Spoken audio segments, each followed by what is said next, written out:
দেখবেন 1000 1,00,000 মানুষ একত্রিত করুন, প্রত্যেককে আলাদা আলাদা জিজ্ঞাসা করা হবে তুমি কি ভালো আছো? প্রত্যেকটা মানুষ বলবে ভালো নেই। কেন? ওই যে ত্রিতাপ জ্বালা থেকে একটা জ্বালা তাদের ভোগ করতে হয়। যারা গরিব, যারা কাঙাল, তাদের অর্থের কষ্ট বাবা। আবার যারা দেখবেন কোটিপতি হয়ে বসে আছে, টাকার কোনো অভাব নাই, তাদের কিন্তু আবার রোগের জ্বালা আছে। হয় রোগ না হয় শোক, এই দুটো দিক একটা যে কোনো একটা ভগবান তোমাকে দেবে, নিতেই হবে। তাই ভগবানের কাছে যদি আমরা প্রার্থনা করি যে দয়াল 84 লক্ষ জনি ভ্রমণ করতে করতে তো এই দেহটা তুমি দিয়েছো, পরিপূর্ণ একটা দেহ দিয়েছো, তবে তুমি আমাকে অহৈতুকী ভক্তি দাও। মহাপ্রভু শিক্ষাশ্রমে 10টা শ্লোক লিখেছেন, তার মধ্যে একটা হলো নো ধনং নো জনং নো সুন্দরী কবিতা মম জন্মনি জন্মনীশ্বরে ভবতাদ ভক্তি অহৈতুকী তৈ। দয়াল মহাপ্রভু বলছে, ও হে কুলির জীব, তোমরা ভগবানের কাছে যদি চাইতে হয় তো অহৈতুকী ভক্তিটুকু চাও। নো ধনং নো জনং, কোনো ধন চাই না, কোনো জন চাই না, কোনো সুন্দরী কবিতা কেউ চাই না, তুমি আমাকে অহৈতুকী ভক্তি দাও। আমাকে যদি তুমি ভক্তি দাও, তাহলে একটা গাছের গোড়ায় যেমন পাতা পড়ে থাকে অজস্র পাতা, তেমন আমার মধ্যে যদি ভক্তি থাকে এবং সেই ভক্তিটা যদি অহৈতুকী ভক্তি হয়, তবে যা চাইবো সেগুলো তো ওই গাছের পাতায়, গাছের গোড়ায় যে পাতা পড়ে থাকার মতো, কত নেবে, নেওয়ার চেয়ে আর পথ পাবে না গো।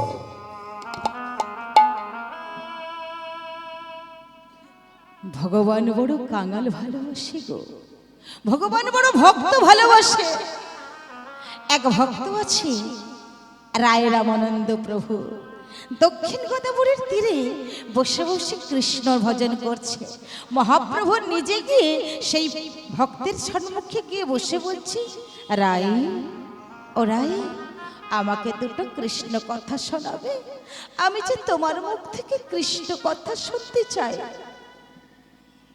মহাপ্রভুর সম্মুখে বসে কি কৃষ্ণ নাম, তাই একটু ভয় পেয়ে গেছে, একটু দ্বিধাবোধ করছে, তাই বলছে, দয়াময় তোমার সামনে বসে বসে আমি কৃষ্ণ নাম করব, এতটুকু স্পর্ধা আমার হয়েছে দয়াময়। বলো না গো রায়, আমার যে তোমার মুখ থেকে কৃষ্ণ নাম শুনতে বড় ইচ্ছে করছে, বলো না তোমার মুখ থেকে দুটো কৃষ্ণ কথা শুনি। রায় রামানন্দ প্রভু বলছে, দয়াময় তবে তাই হোক, তোমার জন্য তো এই গোটা বিশ্ব ব্রহ্মাণ্ড চলছে, তোমার কৃপাতে এই গোটা দেহটাও আমার চলছে, সমস্ত অঙ্গ প্রত্যঙ্গ চলছে। দয়াল তোমার জন্য তো আমার জিহ্বাটাও চলছে গো, তাই তুমি কৃপা করে আমার জিহ্বাতে বসে তুমি কৃষ্ণ নাম হরি নাম বলিয়ে নাও দয়াল। আমিও যে কৃষ্ণ নামের ভিখারি। তাই রায় রামানন্দ প্রভু আমার হাত জোর করে বলছে, দয়াময়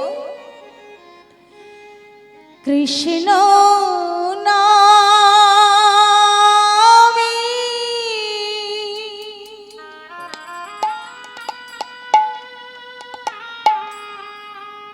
ভিখারি আমি,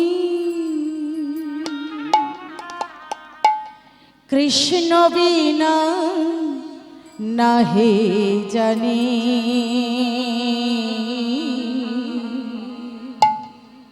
কৃষ্ণ বিনা নাহি জানি, কৃষ্ণ নামে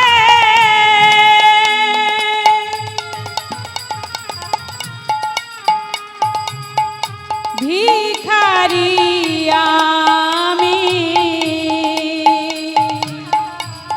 কৃষ্ণ বিনা নাহি জানি,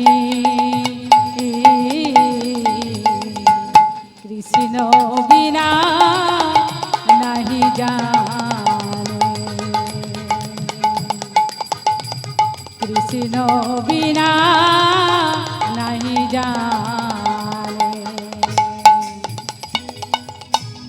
কৃষ্ণ নামে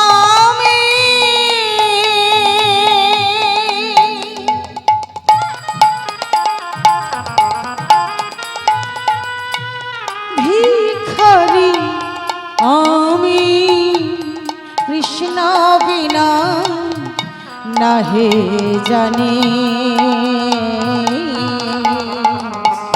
কৃষ্ণ বিনা নাহি জানে। কৃষ্ণ বিনা নাহি জানে। কিন্তু দয়াময়, আমি যে ভজন সাধন কিছু জানি না গো, আমি যে কিছুই শিখিনি গো। তাই বলছে দয়াময়, না জানি ভজন প্রভু,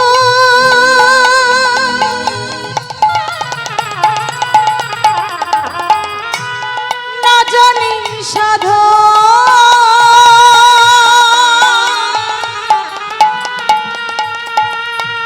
কি দিয়ে পুজিব বলো ওই রাঙা চরণ। না জানি ভজন প্রভু,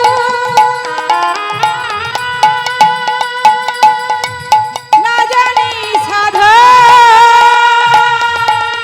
কি দিয়ে পুজিব বলো ও রাঙাচরণ। না জানি ভজন প্রভু,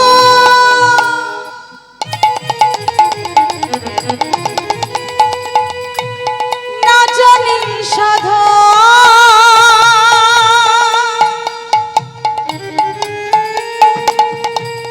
কি দিয়ে পুজিব বলো ও রাঙা চরণ।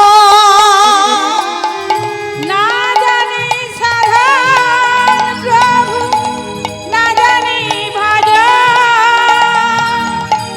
কি দিয়ে পুজিব বলো ও রাঙাচরণ। কৃষ্ণ নামে ভিখারি আমি, কৃষ্ণ বিনা নাহে জানে। কৃষ্ণ বিনা নাহি জানে।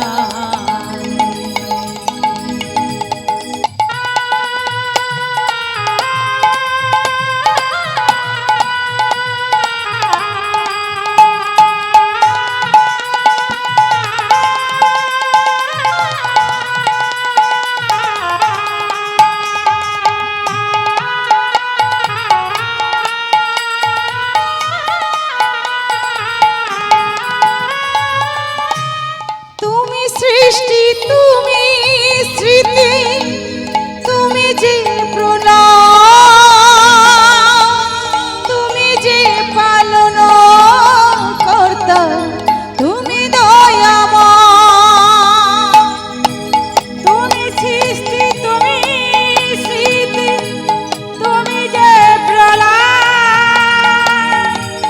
এ জগতে পালন কর্তা, তুমি দয়াময়। তুমি সৃষ্টি, তুমি স্মৃতি,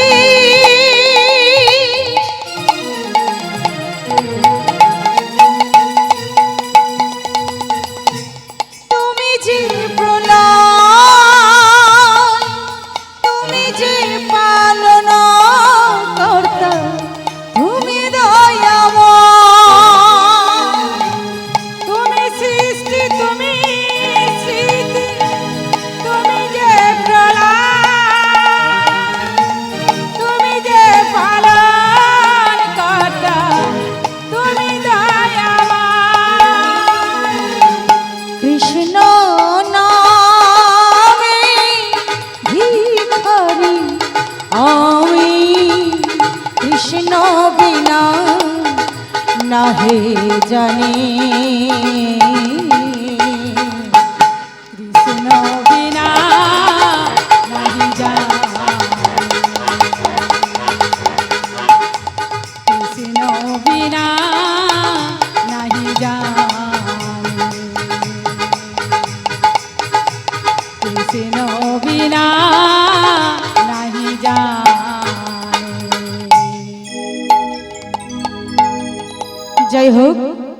যে কোনো লীলাতে যাই না কেন সর্বপ্রথম আমাদের যেতে হবে শ্রীধাম নবদ্বীপ।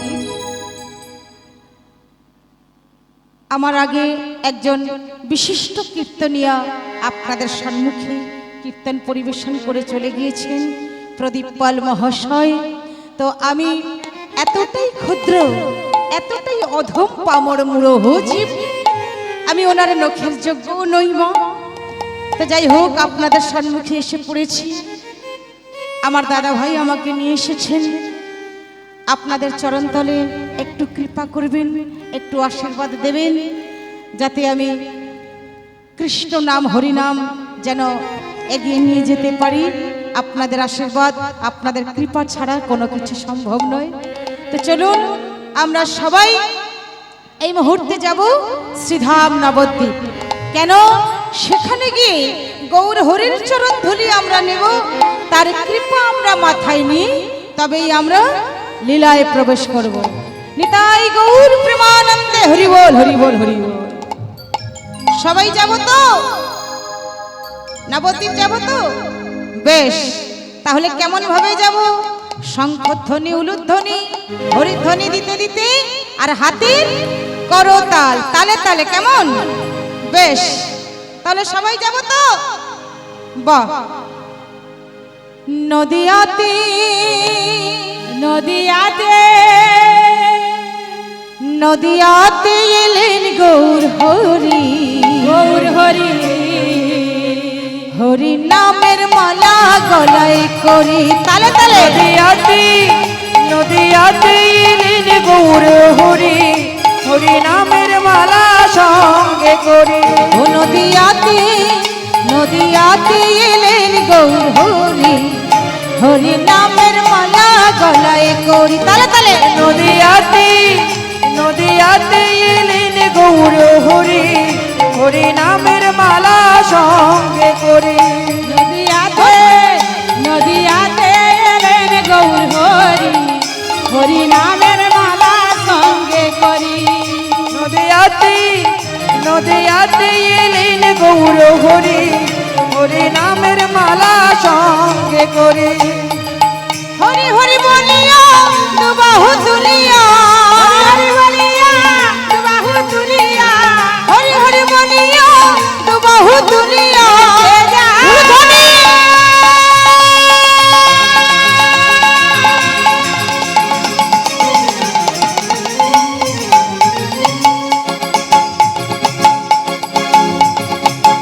নেচে যা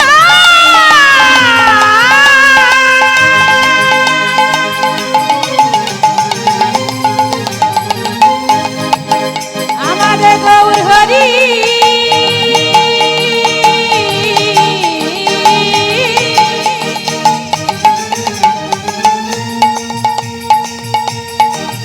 কেমন নেচে যায়। হরি হরি বলিয়া দুবাহু তুলিয়া, হরি বলিয়া বাহু তুলিয়া, হরি হরি বলিয়া বাহু তুলিয়া, মুখে বলো গৌর হরি। মহাপ্রভু কি, নিতাই চাঁদ কি, নবদ্বীপ ধাম কি, ভক্ত বৃন্দ কি, হরি নামের মালা গলায় করি। নদিয়াতে নদিয়াতে এলেন গৌর হরি, হরি নামের মালা সঙ্গে করে।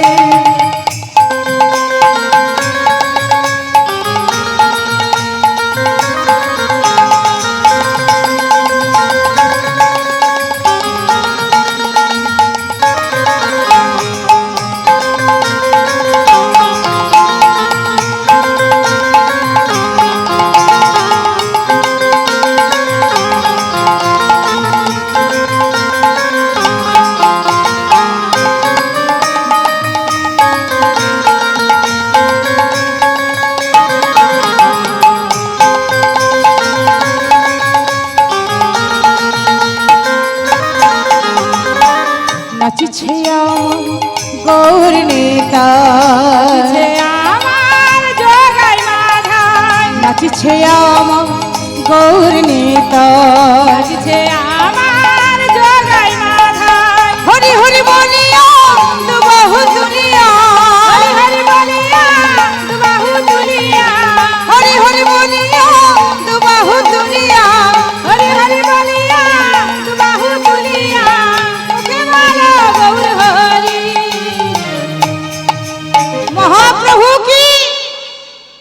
হরি নামের মালা গলায় করি। নদিয়াতে নদিয়াতে এলেন গৌর হরি হরি নামের মালা সঙ্গে করি নদিয়াতে নদিয়াতে এলেন গৌর হরি হরি বল হরি বল। মালা সঙ্গে করি নদিয়াতে এলেন গৌর হরি হরি নামের মালা সঙ্গে করি হরি নামের মালা সঙ্গে করি হরি নামের মালা সঙ্গে করি। সবাই এসেছেন তো? শ্রীধাম নবদ্বীপ সবাই এসেছেন? বেশ, দেখুন মহাপ্রভু আমার লীলা পরিবেশনে ভুল ত্রুটি হবে, হবে কেন মা? আমি অবশ্যই করব। কি আর জানি, কিছুই জানি না। যাই হোক, দেখুন আমরা মানবকুলে জন্ম নিয়ে কত মুনি ঋষিদের কথা আমরা শুনেছি সাধু মুখে গুরু মুখে, যে মুনি ঋষিরা তপস্যা করতে করতে জনম চলে গেছে ভগবানের কৃপা পাওয়ার জন্য। কত সাধনা করেছেন, কত যজ্ঞ করেছেন, এক একটা জনমে এক এক রকম করেছেন, এক একটা যুগে এক এক রকম করেছেন। কোন যুগে যজ্ঞ, কোন যুগে সাধনা, কোন যুগে পূজা অর্চনা, আবার এই কলিযুগে কৃষ্ণ নাম হরি নাম।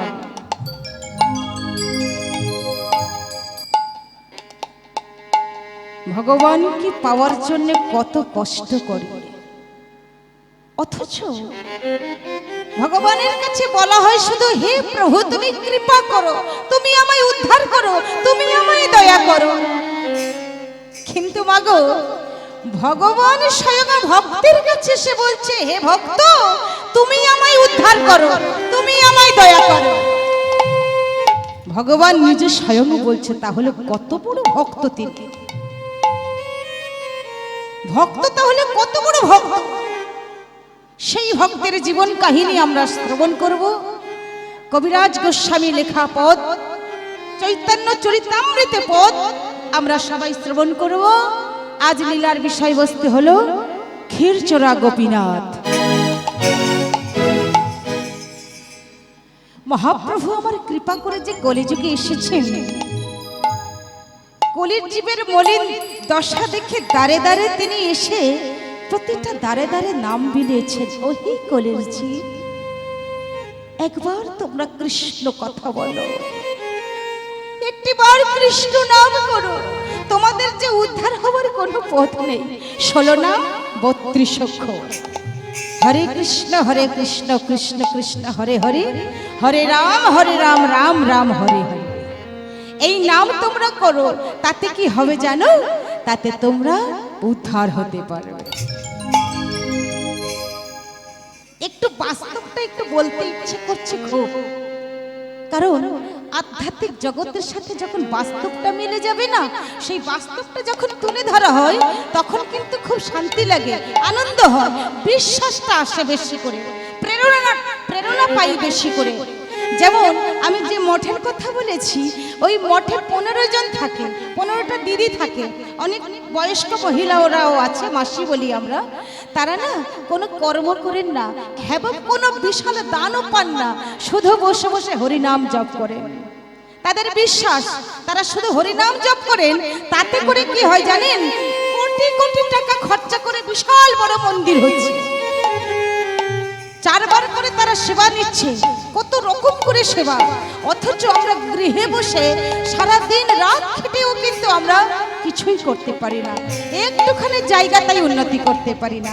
হরি নামের এমন জোর, এমন ক্ষমতা, তাই মহাপ্রভু সেই হরিনাম বিলিয়েছে। মহাপ্রভু আমার 48 বছর ছিলেন। দেখুন মায়েরা, অহংকার কিন্তু করলে হবে না, যে আমার অনেক কিছু আছে আমি শুধু অহংকার করব, তা করলে কিন্তু হবে না। ভাবুন তো, এগুলো জীব শিক্ষা।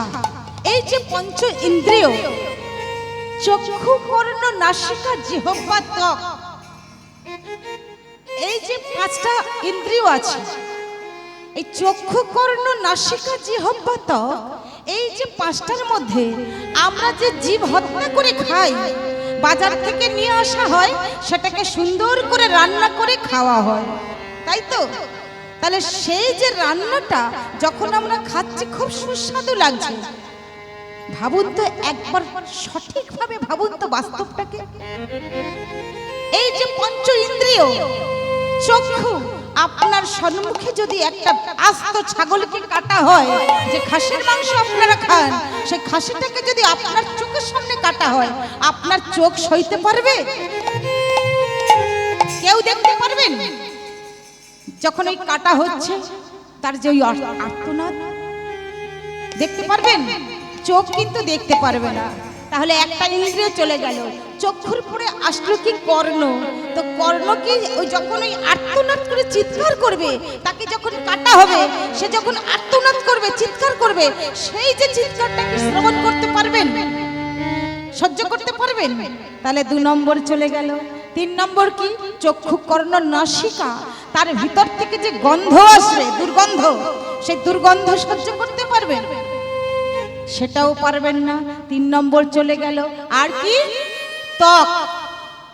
এই যে তার রক্ত যখন সারা গায়ে মাখা হয়ে যাবে, পরক্ষণে মনে হবে না যে আমার এই হাত দুটো একটা পশু হত্যা করে এসেছে, তারই রক্ত।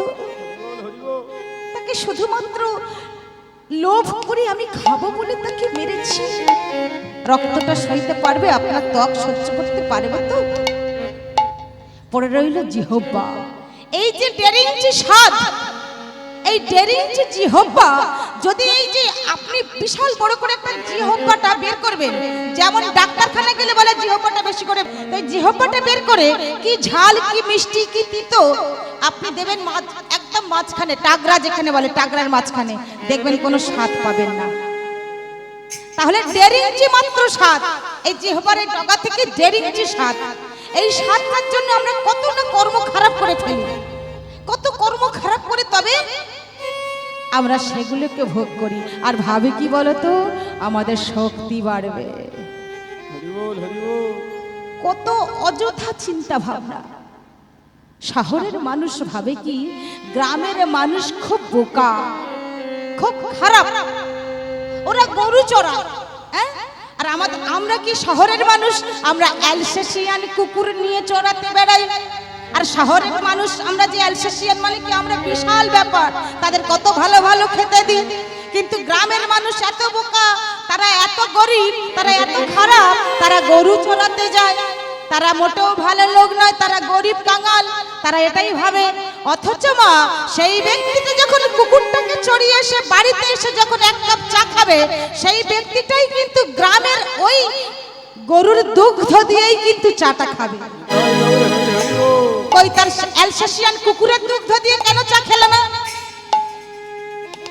মানসিকতার পরিবর্তন, যদি মেন্টালিটিটাকে যদি ঠিকঠাক জায়গায় প্রতিষ্ঠিত করা যায়, সাধু সঙ্গ যদি করা যায়, আমাকে বুঝতে হবে যে এই দেহটা আমাকে কৃপা করে ভগবান দিয়েছে, তাহলে এই দেহটা একদিন কিন্তু চলে যাবে, আত্মা কিন্তু পড়ে রইবে। আর সেই আত্মা কর্মফল অনুযায়ী একটা দেহ পাবে। জানি না কোথায় কি হবে, গতি কিন্তু আলাদা আলাদা, গন্তব্য স্থানে কিন্তু পৌঁছাতে হবে। কেউ বা হয়তো ঘোড়ার মতো ছুটছে, আবার কেউ হয়তো কেন্নার মতো গতি বেগে যাচ্ছে, কিন্তু একদিন না একদিন গন্তব্য স্থানে তোমাকে আসতেই হবে। তাহলে একটা জনম, আমার গুরুদেব বলেন, একটা জনম যদি কেউ কষ্ট করতে পারে, 1 জনম, তাকে আর পিছন ফিরে তাকাতে লাগে না। তাই তো হরিনামের থলি নিয়ে মহাপ্রভু কৃপা করে এলেন। আর সেই কৃপা করে এসে মহাপ্রভু আমার 48 বৎসর ছিলেন। এই 48 বৎসরের মধ্যে 24 বৎসর বয়সে তিনি সন্ন্যাস ধর্ম নিয়েছেন, 12 বৎসর গম্ভীরাতে ছিলেন, আর 12 বৎসর তীর্থ ভ্রমণ করেছেন। আজকের মহাপ্রভু আমার খোল করতাল সঙ্গে নিয়েছে, অগণিত ভক্ত সঙ্গ নিয়েছে, সঙ্গে নিয়ে এখন তীর্থ ভ্রমণ করতে যাচ্ছে। সঙ্গে ছিল জগদানন্দ প্রভু। জগদানন্দ প্রভু কি বলছে, জগদানন্দ, ও জগদানন্দ, আমার মনে কি বাসনা হচ্ছে জানো? প্রভু বলছে, জগদানন্দ প্রভু বলছে, দয়াময় আমি কেমন করে জানবো তোমার মনে কি চলছে? আমি কেমন করে জানবো? আমি তো আর তোমার মতো অন্তর্যামী নই। মহাপ্রভু তখন বলছে, শোনো জগদানন্দ, আমার কি ইচ্ছা হচ্ছে জানো? আমার মন যে মানছে না গো। কেন জানো? আমার মন মানে না। আমি যাব নীলাচলে, আমার মন মানে না।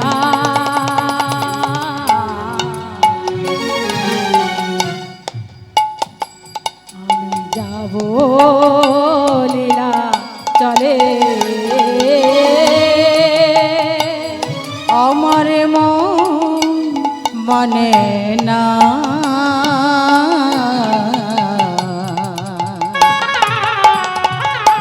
আমি যাব নীলাচলে, আমার মন মানে না।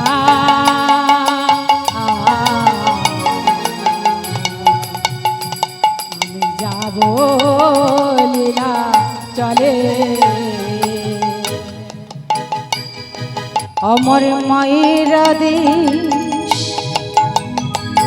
নিজের মনের আদেশ,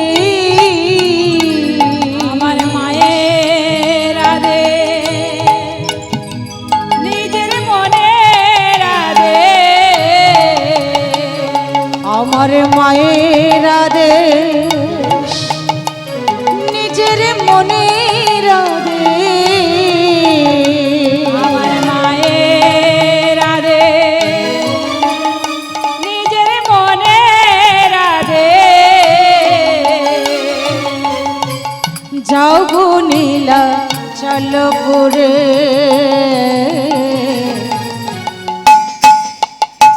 আমার মন মানে না। যাব লীলা চলে, আমার মন মানে না। যাব লীলা চলে, কত দূর নীলাচল,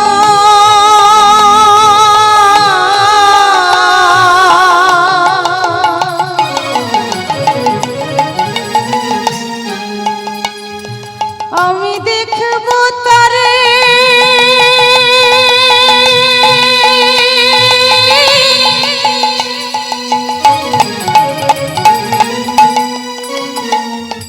আমি দেখব তারে জগন্নাথ, হের জগন্নাথ স্বামী। আমার মন মানে না। যাব লীলা চলে, আমার মন মানে না। যাব লীলা চলে। দেখতে দেখতে অবশেষে বালেশ্বরে এসে পৌঁছেছে। এইবারে জিজ্ঞেস করছে, জগদানন্দ কোথায় এলাম বলো তো? জগদানন্দ প্রভু বলছে, মনে মনে চিন্তা করছে, দয়াময় তুমি গোটা জগৎকে সবকিছু চেনালে, আর তুমি এই জায়গায় এসে তুমি চিনতে পারছো না? এটা কি কখনো হয়?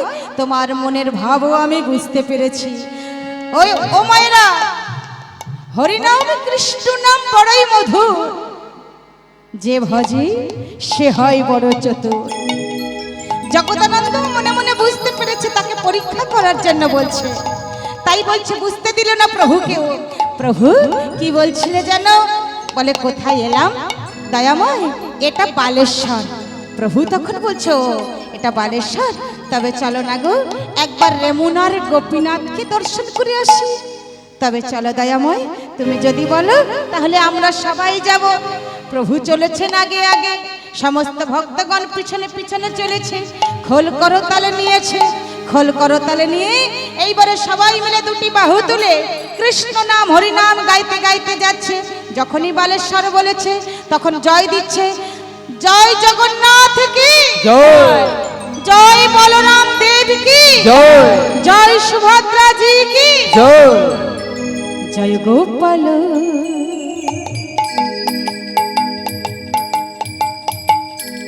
জয় গোপাল কৃষ্ণ কানহাইয়া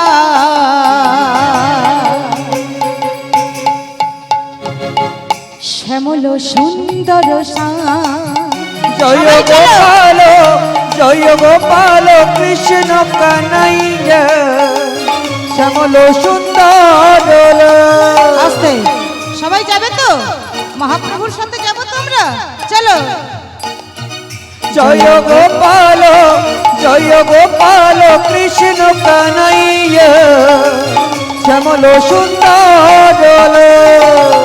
ব্রজ বিহারী গোলক বিহারী রাধা বিহারী তুমি বনচারী, তুমি ব্রজ বিহারী গোলক বিহারী রাধা বিহারী তুমি বনচারী। ব্রজ বিহারী গোলক বিহারী রাধা বিহারী তুমি বনচারী, তুমি ব্রজ বিহারী গোলক বিহারী রাধা বিহারী তুমি বনচারী। যশোদা দুলাল তুমি ব্রজের গোপাল, যশোদা দুলাল তুমি ব্রজের গোপাল, যশোদা দুলাল তুমি ব্রজের গোপাল, নন্দির নন্দন কন্হৈয়া মহাপ্রভু কি জয় শ্যামল সুন্দর জয় গোপাল জয় গোপাল কৃষ্ণ কানাইয়া শ্যামল সুন্দর।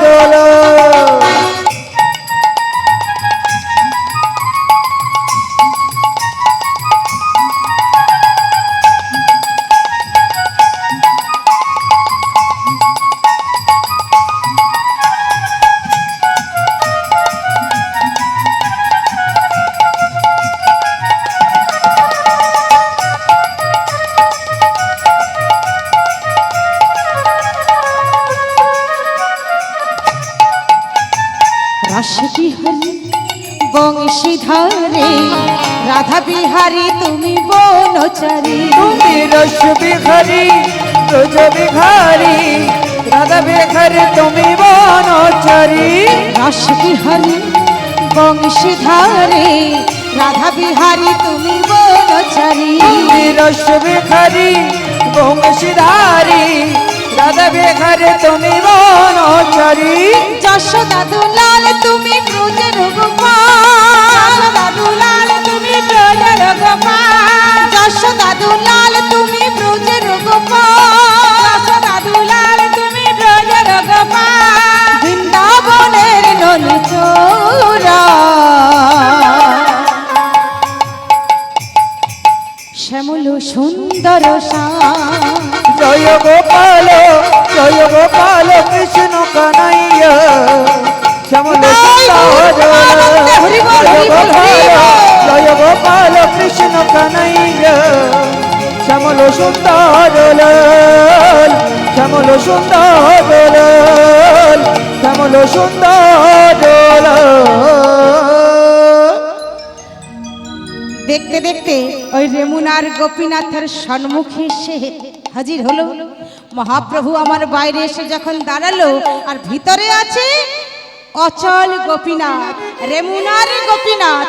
যখন পুরী ধামে যাবেন, যারা ট্রেনে করে যাবেন, দেখবেন এই বালেশ্বর থেকে রেমুনার গোপীনাথে যেতে হয়, এই বালেশ্বর স্টেশনে নামতে হয়, তারপরেই রেমুনার গোপীনাথ পড়ে। তো রেমুনার গোপীনাথের সম্মুখে যখন মহাপ্রভু এসেছেন, তো গোপীনাথ আমার ভিতরে আছেন, মন্দিরের ভিতরে। তিনি তো অচল গোপীনাথ, আর বাইরে যিনি দাঁড়িয়ে আছেন তিনি হলো সচল গোপীনাথ। এইবারে কবিরাজ গোস্বামী মনে মনে চিন্তা করছে, থরথর করে তার হাত কাঁপছে। কবিরাজ গোস্বামী আমার এই যে মাধবেন্দ্রপুরীর কথা লিখতে গিয়ে তার হাত কেঁপে উঠেছিল। ভিতরে আছে অচল গোপীনাথ, বাইরে আছে সচল গোপীনাথ। কবিরাজ গোস্বামী কলম দিলে, রেমুনা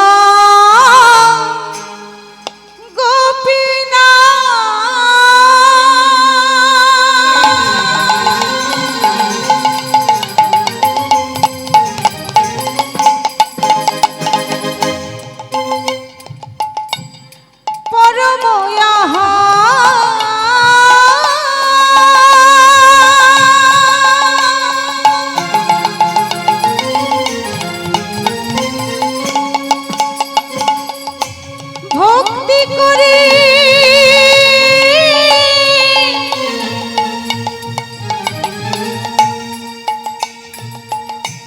তারে প্রভু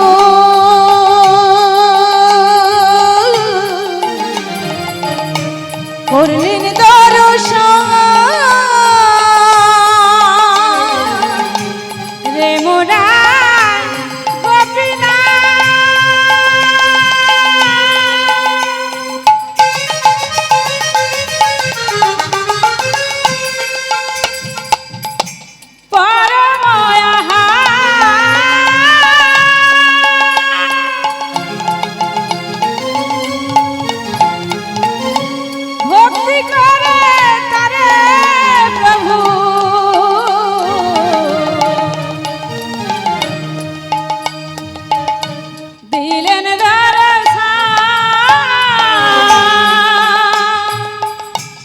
রেমুনা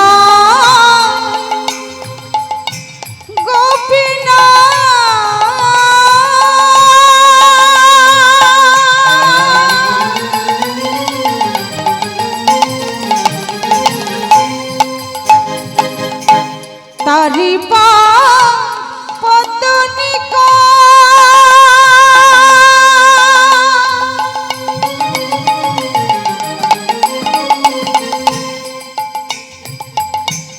প্রণাম করিতে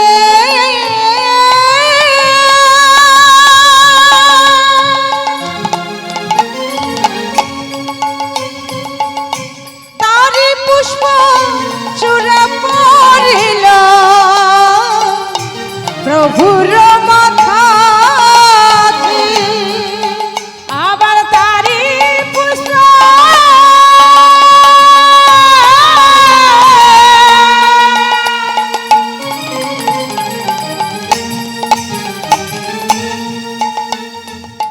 চূড়া পড়িল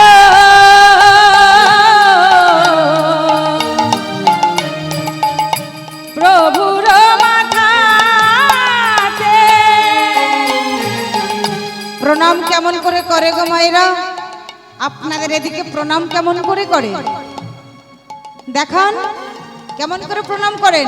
কোন মন্দিরের সামনে থেকে গেলে বা কোন দেব দেবতার মন্দিরের সামনে থেকে গেলে কেমন করে প্রণাম করেন? সত্যি কথা বলবেন। এইভাবে প্রণাম করেন সবাই? সবাই এদিকে, আপনাদের সবাই এদিকে এরকম করে প্রণাম করে? তো বেশ, খুব ভালো। যদি এইভাবে প্রণাম সবাই সত্যি যদি করে থাকে তো ভালো। কিন্তু আমাদের ওদিকে কেমন প্রণাম করে জানেন?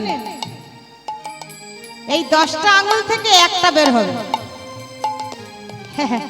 এই একটা আঙুল বের হবে, হয়ে কপালে একবার, বুকে একবার। এখন তো মা আবার ইয়াং জেনারেশন গুলো আরো স্পেশাল হয়ে গেছে, আরো অন্যরকম।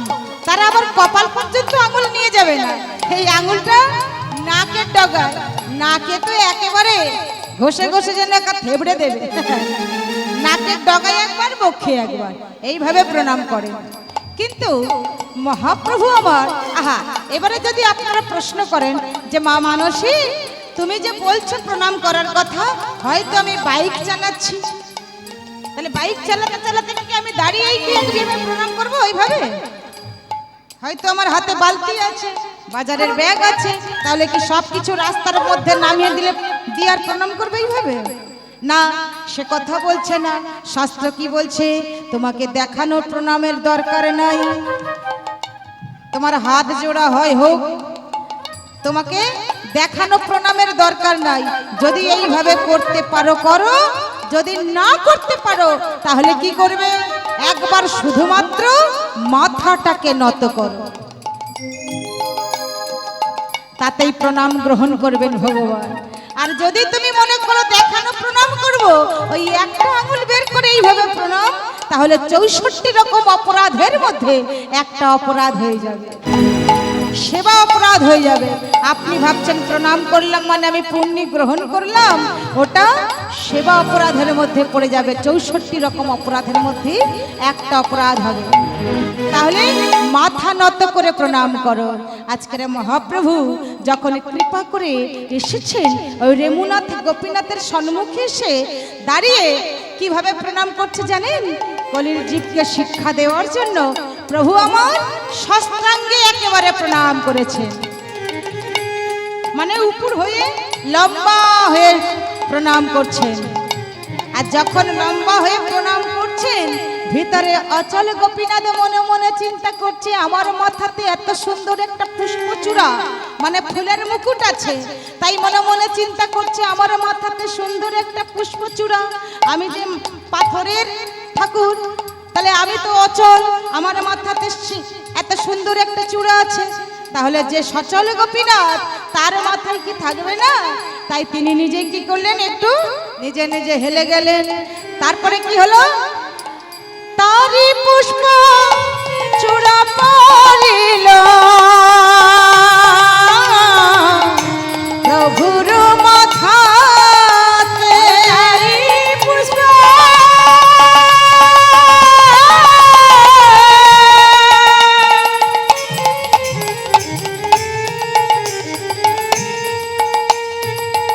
চূড়া পড়িল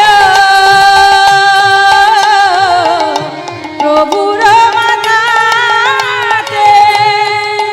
এবং চূড়া পাইয়া মহাপ্রভু আনন্দিত চূড়া পাইয়া মহাপ্রভু আনন্দিত চূড়া পাইয়া মহাপ্রভু আনন্দিত